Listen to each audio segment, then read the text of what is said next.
July 25th, the Narrative Power Summit is landing in the 6. It's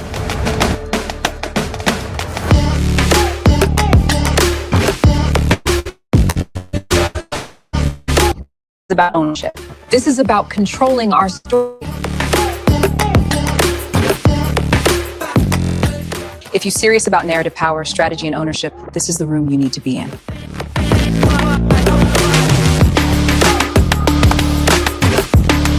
To get your tickets, go to africandiasporanews.org/Canada. I'll see you in Toronto.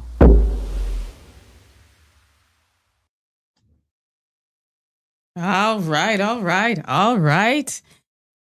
Hello, everybody. Ansah coming to you live from Toronto. Thank you so much for tuning in. And if you saw that promo video at the top of the live stream, we're talking about the African Diaspora News Channel Summit. That's going to be happening in Toronto on July 25th. And you're going to have a chance to meet the team, meet us, meet Phil, meet Demetra, meet Theo, and maybe more. And myself here in Canada, and Rosemary Havsam, our resident health guru. We're here in Canada. We're all coming out. So I expect to see all of you, especially those that are here in Toronto, no excuse, and those that are close to Toronto, in Buffalo, in Detroit. You know, it's a short drive, and I see you all come down for the Caravana. And y'all get your outfits together, and I see you all in Canada, in Toronto, jumping up and waving your flag and enjoying the Caribbean culture and all that stuff. So there's no reason why you shouldn't make it an extended trip and come down on July 25th and meet us all. So the link to purchase tickets is in the description field of this live stream. So head over and come hang out with us in July. So today's topic, we're talking about braid hair. So let me talk to my sisters who go and buy that synthetic hair, and you go and you sit for hours in front of somebody to braid your hair. And it's beautiful. Don't get me wrong. It looks gorgeous. I was guilty of doing that myself for many, many years until I started reading up and learning about all the harmful toxins that it's in the synthetic fibers and that we were putting in our hair and how it's affecting Black women. So that's what we're going to talk about today. We're going to talk about that. We're also going to talk about how much we're actually spending on these things, how much we're spending, and where those funds can actually be allocated to save. And how important is it, right? That we are saving money rather than spending money and affecting our health. So those are the things we need to think about. And as I said, I am guilty. So I'm not here to judge anybody. I'm not here to preach to anybody. I'm just here to give you the information. You do with it what you will. I know once I learned all of this, I did with it what I will. And we'll talk about my journey as well. And then we'll also talk about, when we talk about spending, we'll also talk about these products and stuff and who it's really owned by. Right? You know, we're going and we're buying stuff for Black women, Black hair, Black skin, for our Black skin, and it's not even owned by us. So we need to talk about that as well. So first, I'm going to play the video from a report that's talking about the harmfulness of synthetic hair, and we'll discuss further. So take a look at this. All seen them. The flashy beauty supply ads usually displayed in Black neighborhoods that promote braiding hair products. But recently, some of those products were tested and the results are disturbing. A Consumer Reports study found cancer-causing chemicals in all 10 brands of braiding hair tested. 3 had the chemical benzene. Benzene is mostly linked to leukemias. Chemist in Emory University explained how the chemical disrupts the body. And it's this chemical that can go in and bind to your DNA and lead to mutations. And so it's that what could go on to form a cancer. We reached out to all 10 companies whose products were tested. Only 2 responded. Both companies stated their products are safe and questioned the testing methods. But Dr. Marset says benzene doesn't need to be ingested in order to be harmful. It's near your face, so that's in your breathing zone. So I had to ask, is the placement of these products in majority Black communities a form of environmental racism? I think it plays a big part. I mean, it's really a history of these types of products being marketed to Black women. I would definitely say that racism is at the core with regards to when any time a particular group is disproportionately impacted. This is, in my mind, a public health emergency. Dermatologist Dr. Aaliyah Brown has treated patients who developed serious scalp and hair rashes from synthetic braids. She says the rashes combined with the new cancer risk should sound health alarms nationwide. Unfortunately, there also are some biases that exist with healthcare and people of color and disparities. Hairstylist Dion James tells me she developed health issues after decades of braiding and inhaling fumes from synthetic hair. I have suffered from benign tumors, so now I'm starting to think that maybe it may correlate to the hair. Is this braiding hair poisoning Black women? Of course it is. And there you have it. So talking about synthetic hair, there are some people who will say, oh, I just wash it when I get it and then I'm good. But we're talking about the compound that's in there, benzene, which is, what they use within the synthetic hair and how it's linked to the certain type of cancer, which is leukemia. So when you think about it, we really need to be educated about what we're putting on our hair and on our skin. Our skin is the largest organ in our body. So it's super important that we educate ourselves on what we are putting. Again, I repeat, on our crowns, our beautiful crowns, and in our beautiful melanin skin. We have to educate ourselves. So you just heard from a dermatologist, you heard from a doctor, and they're all saying the same thing, which is these products have cancer-causing elements in them, okay? You heard that one sister who does braiding, so she's got her hands in that all the time, and she's heating it up, and she's inhaling, and she's been diagnosed with benign tumors. Thank God they're benign. But that's, I always like to call it, that's the body whispering at you. That's a whisper. And you have to really pay attention to what your body is telling you, right? So when we talk about the environmental racism part, like what's the definition of environmental racism, right? It's toxic pollutants that are deliberately placed in a specific area, whether it's landfills or whatever. So when it comes to these hair products and stuff, disproportionate amounts are in Black communities. So that's why they're saying like this is environmental racism, because you don't really see it in certain areas that are heavily populated by the folks, but you see it almost in every corner in Black communities. So that is why. And then also part of the definition is if it's deliberately there to harm, and these things and these compounds within these things are there to harm people. So that's where the environmental racism piece comes. Because I know people are going to be like, oh, why does everything have to be about race? Well, there's a prime example. Okay. So the other thing we're going to talk about, as I said, is how much we are spending. Because my accounting brain was going through it, even for myself, which made me finally make some decisions about what I was going to put on my hair and my skin. But we're going to just look at a high level, just to give you a snapshot of how much we're spending and what it would look like if we were to allocate the funds elsewhere. Hey, Buckhorse, how you doing? I just want to say hi to some people. Hey, Sanjail. Wow, indeed. You're saying somebody's getting hurt. Well, it's better to get hurt with the truth than get hurt with getting really serious health issues, right? So this is super important to our community. And, it kind of brings me back to like all of the times that we were experiments, right? For certain things. So let us really look at it from that lens, right? Let's look at it from that lens.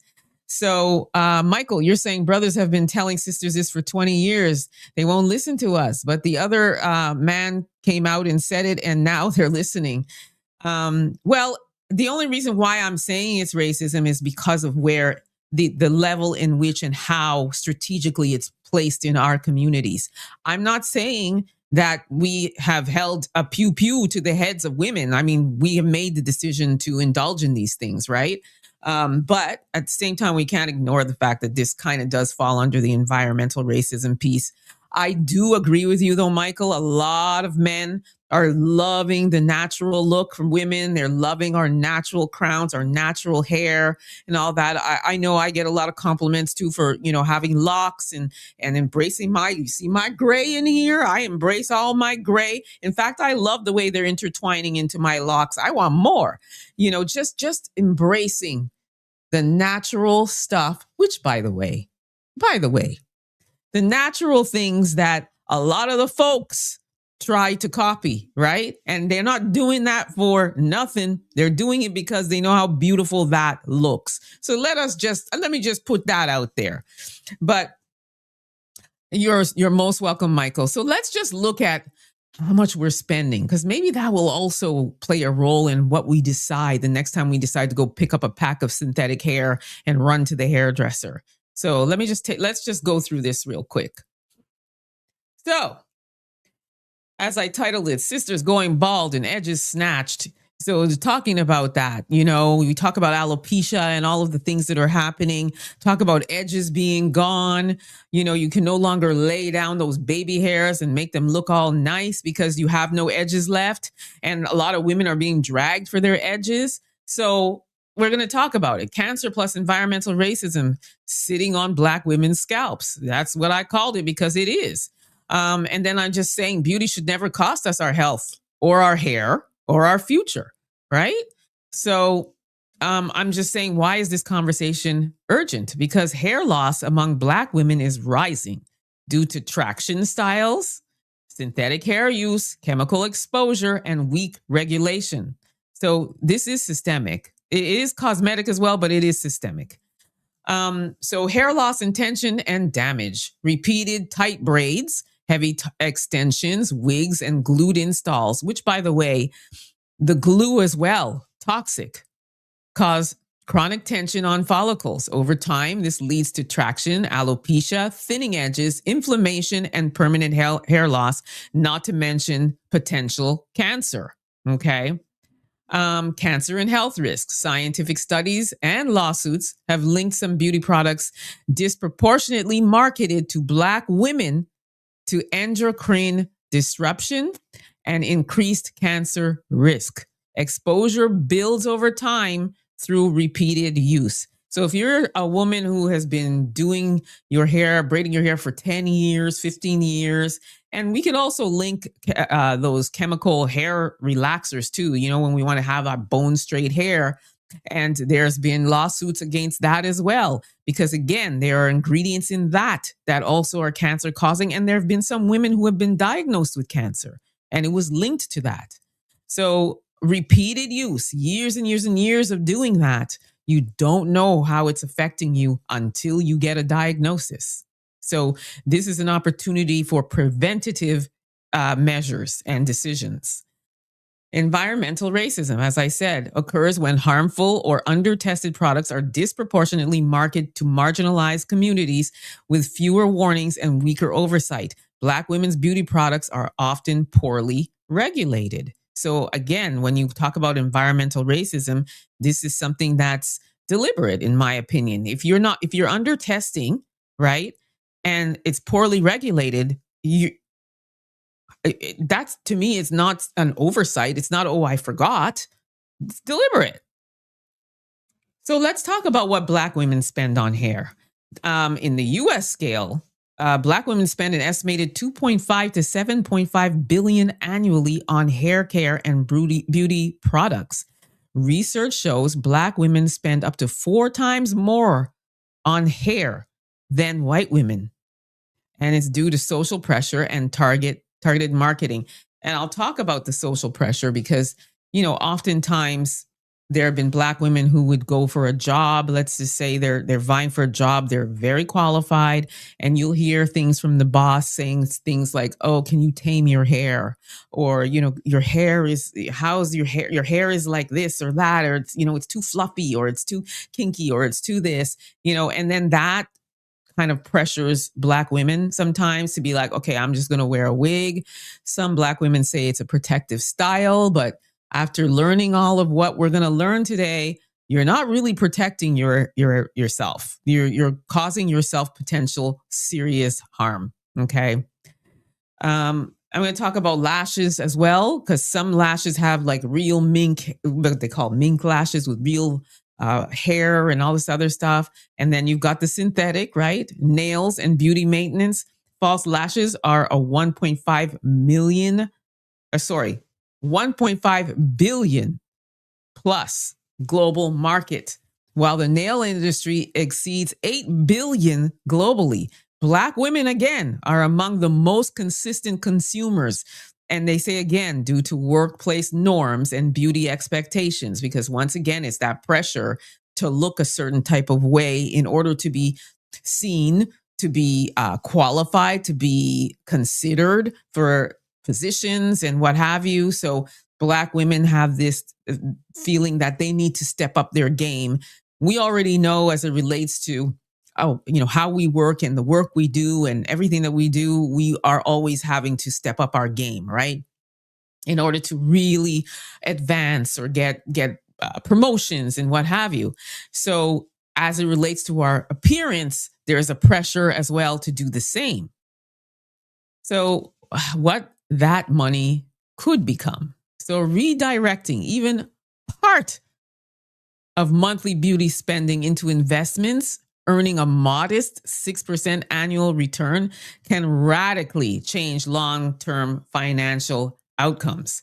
So let's just see growth over time. Let's just say you were saving $50 per month. So if a sister said, you know what, I'm not going to do my nails for anymore, and that is $50. And again, this is high level, modest. Over 5 years, you would have saved $3,500. 10 years, $8,200. 15 years, $14,500. 20 years, $23,200. And I know you're probably thinking, well, 5 years is long from now, 10 years is long from now. But we know how time goes. Time goes like this. Next thing you know, 5 years have gone by. So just imagine, right? 10 years have gone by. And if you are somebody that's been doing your nails and your hair for the last 10 years, you would fall under the 8,200 bracket if you just stop doing it or even scale down. If you're saving $150 per month. So say you added your hair and your nails, and it was $150 per month. 5 years, $10,500. 10 years, $24,700. 15 years, $43,000. 20 years, $69,600. Okay, come on. And again, it may seem like 20 years is long from now, but think about how long you've been doing it.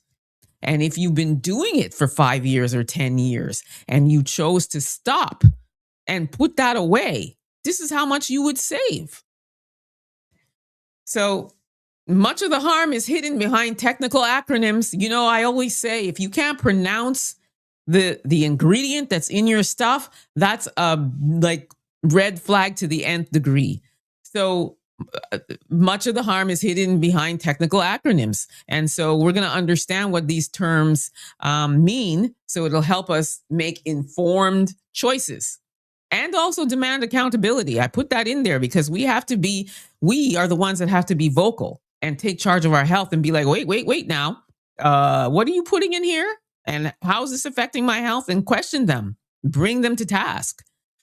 So VOCs, volatile organic compounds. So these are chemicals that easily evaporate into the air. They're found in glues. And we're talking about glues. We're talking about the glues, you put on the strip to put your lashes on, that's, or the glue that you put when you're doing bonding, which I used to do, where, you got the track and you got your weave hair and they just bond it and stick it to your hair. And then they literally use a blow dryer to dry it. And so that heat and that glue is going right into my scalp. Okay. So fountain glues in sprays, like the certain sprays that we're spraying on our hair, thinking that we're making it glister and shine and what have you. And synthetic hair, they can irritate the scalp, disrupt hormones, and increase cancer risk with repeated exposure. Then we have PFAs. Those are the forever chemicals. They don't break down into the body or the environment. They're linked to hormone disruption, immune suppression, fertility issues, and certain cancers. These chemicals can enter beauty products through synthetic coatings. So, again, synthetic hair, and people say they're washing it, so they feel like they've washed off whatever's on there. You didn't do anything, okay? Because the heat gets on it. It's a wrap. So you didn't really do anything because that coating is ironclad. Let's just put it that way. All right. So next, formaldehyde and releasing agents. Formaldehyde is known as a carcinogen. Some hair products release formaldehyde over time or when heated, even if it's not clearly listed on the label. And formaldehyde is one of those things you don't normally see on the label. So let me just talk a little bit about formaldehyde, because people who go to get their nails done, you go to those Vietnamese nail people and you get those, what is it called? Why it escapes me, because I used to do it too. But the acrylic nails and the gel nails and all that stuff. Have you ever noticed one thing? And ask yourself this. Have you ever noticed that the people that are actually doing your nails are wearing masks all the time? Have you ever wondered why they're wearing masks? They're wearing masks because formaldehyde, when you're smelling it or you're taking it in, it is as a carcinogen, and a carcinogen is a cancer-causing agent. So when they're sitting there for 8 hours, 9 hours, 10 hours, and they're giving you a manicure, not manicure, but the nail, the nail tips and stuff like that, they're wearing the mask to protect themselves. But we are the ones sitting in there, taking all that in, inhaling it in, sitting there. And then the nail polish, that's another thing. Nail polish is another thing, because when you're putting nail polish on, that strong scent that you're smelling, when you're putting on even the clear one, that is not good for you. So, and those things have formaldehyde in it, and it is a very well-known carcinogen. So think about those things when you're going into those nail shops to get your nails did and putting jewels on them and getting all this funky colors and French manicures and all that other stuff. Again, I am guilty of it. I used to do it all the time. Like maybe over 2 decades ago, I stopped once I learned. So that's formaldehyde and releasing agents. All right, so let's move on. Endocrine disruptors. Those interfere with hormone systems that regulate hair growth, reproduction, and immune function. Disruption has been linked to hair loss, fibroids, breast cancer, and fertility issues. So those endocrine disruptors would also be linked to things like alopecia and, your edges being gone and, and fibroids for sure. There are a lot of studies that link these products, particularly hair relaxers, to fibroids, breast cancer, and fertility issues. Again, and one of the things that I must also note is that when it comes to things like fibroids, Black people are at the top of the list with the highest rate of fibroids. So we have to think about that. Why are Black women at the top? We're at the top because of these products that we are putting in our hair, on our skin. And by the way, just because you have tips on your fingers, don't think for 1 minute that's not also going into your stream. And think about when you are cooking and you think, oh, I washed my hands. No, because the coatings and all of those things are still on these nail tips. So you got to think about all of that. Somehow, some way, it's still getting into you. So let's talk about the financial acronyms, because we're going to talk about the savings part. So RRSP, that's in Canada. It's a registered retirement savings plan. That's the equivalent of a 401k. And it's tax deferred retirement savings. And then we have TFSA. That's also Canada. That's a tax-free savings account. And that's savings that grow and withdraw tax-free. Like you can withdraw it tax-free. Then you have the 401k, which is an employee sponsored plan with employer matching, which, by the way, RRSP in Canada also does have matching with our certain companies will do that, which helps because you put in 100, they put in 100, and it just inflates your savings.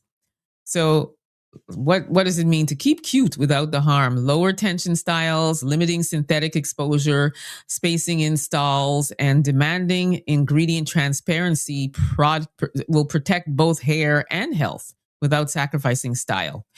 So that's my final word. Protect your crown, protect your health. Edges are not collateral damage. Okay. I do have another one that I wanted to also talk about that shows how much, well, I showed how much money we're spending, which is the most important part. So I don't need to do the other one, but it's really, really important that we as Black women really think about what we're putting in our body, on our skin, on our hair, and what have you. So now I'm going to talk about what we think we're investing in Black owned, and we're not, because at the end of the day, it's not owned by us. And we think we're doing good by going and buying these particular products, thinking, well, it's owned by Black people, so they understand, our whole DNA and stuff. So it's safe to do so. Just take a look at this. Products. If you have any of these products in your cabinet or on your shelves right now, cancel them. These companies are advertising to the African American community as Black-owned companies when they are not. And a lot of them originally started off as Black-owned companies, but has recently sold their companies to people who are not for us. Boom. So products like Cantu, Shea Moisture, Dark and Lovely, Revlon, all of those they're not owned by us. And some of them, as this sister said, was owned by us. That's another problem. It was owned by us and then we sold it. Why did we do that? Why did we do that? We sold it and then we are going to go and invest in these companies that were owned by us and give them our money and invest our billions there when we could have owned it. So you see what I'm talking about, how if we were to just take that money and put it into savings, we could be owning it. We can continue to be owning it. So this is the thing about our community that we need to start really thinking about, is how we are investing, with whom we are investing, and why we shouldn't be investing our money, and how we should be using that and saving so that we can build our own and be able to retain and keep it without having to sell it to, I don't know, somebody in Asia or the folks. And, as I said, these Shea Moisture, I was guilty. I thought it was owned by Black people. I was like, oh yeah, I'm going to get Shea Moisture. I'm only buying Shea Moisture, not knowing Cantu. I thought it was owned by Black people. It's not. So we have to really educate ourselves, because we're getting duped big time. And there's no reason why we should be duped. There's no reason. We are brilliant. We are smart. We are innovative. We are capable. So just those simple, and that was very simple, what I just broke down. Simple. I could have gone deeper. I could have really broke it down to the penny, but I wanted to start with something high level, just a snapshot of how much money we're spending on something that isn't owned by us and can cause us harm with our health. So now I'm going to talk about myself a little bit, if you will indulge me. So as I said earlier, I was one of those girls. I was that girl. I was buying synthetic wigs. I was getting hair bonding and hair sewing and, wigs that looked natural. And I tried to justify it, because I'd be like, oh, well, it's a natural afro. So, I'm going to go ahead and rock this. I was that girl until I really started asking myself questions, starting with the nail shop. why is she the only one wearing masks? Like, why are they wearing masks and I'm not? So then I would go do some research and I'd be like, oh, okay, eliminating that from my list of things. And then, of course, with the hair, once I found out and really started reading what's on there and then looking it up, I was like, oh, heck no, it's time to stop that too. So I took every wig, every attachment, every synthetic hair, everything, and I put it in a massive garbage bag and I put it out to the curb on trash day. Okay. Every relaxer, every hair dye, everything. And then the following day, and this is 3 years ago, I cut all the processed stuff off of my head and I had an inch. Of hair left. And I said, I'm going to start locking my hair. I'm going to start locking my hair. To me, locks are more than just a hairstyle. It's a lifestyle for sure. And you go through some really wonky periods throughout your journey, but it was well worth it. So I'm just going to show you where I started off. I started off right here. Look at this. This is when I first cut it. And look at as time goes by, it's growing a little more and a little more. It was still short. This is like 3 years ago. And I had like a little baby locks as they were going, I had little baby locks. And then ultimately I, started going to a loctician because I started it myself. So I started going to a loctician and then, so here I am with a little more growth. Wait, let me rewind so you could see where it was a little shorter, still baby locks, but it was, so there, I think it was like a 3-month period. Look at my little baby locks. Look at that. Oh my goodness. It was so short. But I was feeling myself. Okay. I was really feeling myself in my locks. Okay. I really was. And then here I am again, getting my locks done. I think it was around maybe the 4-month point. And shout out to my loctician, Crystal Brown from Lenoir Beauty in Niagara. Because in Niagara, it's very difficult to find people that can do black hair. So I was so excited when I found her. And she has been the one on my lock journey. And she's taken really good care of my locks. And she does great work. And then here it is growing more and more. I think this was at the maybe 2-year mark or so. Around the 2-year mark. And yeah, it's just growing and growing leaps and bounds. She also made this really amazing oil that I put in my scalp that's all natural oils. It's got tea tree oil in it. It's got sea moss in it. It's got peppermint. It's just a beautiful oil. And I put it in my scalp and I'm telling you, the best decision I ever made. And I'm striving to have the best carbon footprint, like as natural can be in every aspect of my life. So I don't wear any nails. I don't do any of that. As I said, I'm not dyeing my hair. I like my gray will just keep coming. Come through gray. I embrace it all.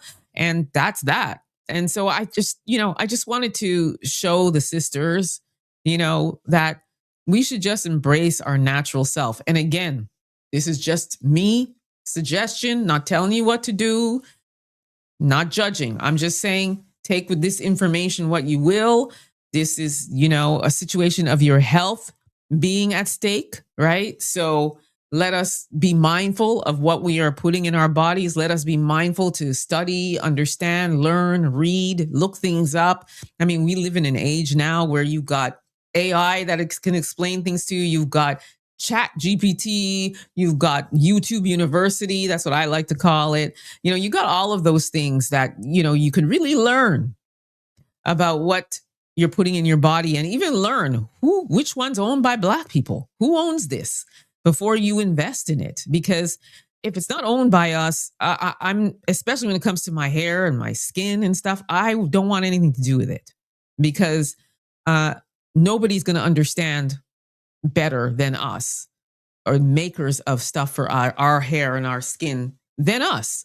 So that's my thing, Oh, that's so great, State Street. You make your own hair oil for your hair and your girls. I love that. And you know what? I do too. I make my own body butter. Because that's the other thing I was looking at, again, when you're using some lotion and it says 99% plant-based or whatever. No, I'm not falling for that. So I will still read and then look up the ones I can pronounce. English is my third language. Definitely, if I can't pronounce it, I am definitely looking it up. Okay. And I realized, you know what? I'm going to stop investing in those store things. And I'm going to invest in getting my own shea butter. So I get it from northern Ghana. Shout out to Patrick O'Hen in Ghana who ships it over to me. Coconut oil, excuse me, all the oils. I rather invest in that and make it myself. So again, I went and learned, how do you make your own body butter? And I learned trial and error, and I've mastered it. And I use all natural stuff. And I'm telling you, my skin, everything feels good, smells good, all that stuff. Excuse me, I have to take a sip. So yeah, family, pardon me. This is what we need to do. We need to invest in ours. I got a frog in my throat.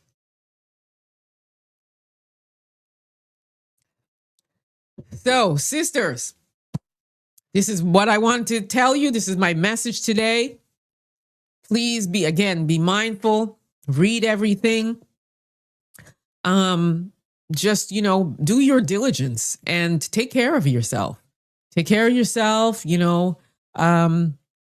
get your screenings done, go for your physicals, do all of the things, and try to keep it as clean as possible in your body, what you're putting on and what you're putting in. I mean, it's never perfect. We live in a world where there are a lot of things out here that, as much as you try to do it healthy and they say it's organic, it's not, but we can only do the best that we can with what we know.